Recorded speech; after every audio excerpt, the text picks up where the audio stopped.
ஒரு தொழிலை தொடங்குறீங்க, புது வகையான தொழிலை தொடங்குறீங்க, அந்த தொழிலில் நல்ல மாற்றங்கள் வரும், அந்த தொழிலில் நல்ல வருமானம் கொடுக்கும், குடும்பம் சந்தோஷமாக புதுகுலமாக அங்கே இருக்கக்கூடிய அமைப்பு தான் ஏற்படும். ஏன் அப்படின்னா 9ல் சனி வந்தது பாக்கியத்தை கெடுக்கும்னு சொன்னாலும் கூட அவர் குருவனுடைய வீடு அப்படிங்கிற ஒரு காரணத்தினால அந்த இடம் உங்களுக்கு அந்த அளவுக்கு பாதிப்பை தராது.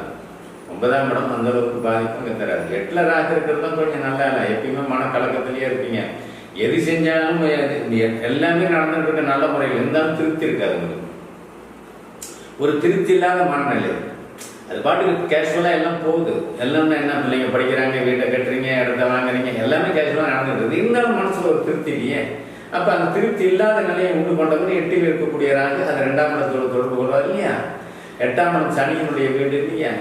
8ஆம் இடம் என்ன பண்ணும், 8ஆம் இடம் அப்படிங்கிறதுன்னு வந்துட்டாலே உங்களுக்கு சிந்தனை மாறுபடும், செயல்கள் மாற்றத்தை கொடுக்கும். எல்லாமே கரெக்டாக போயிட்டு இருக்க, மாற்றி செய்யலாம்னு யோசிப்பீங்க.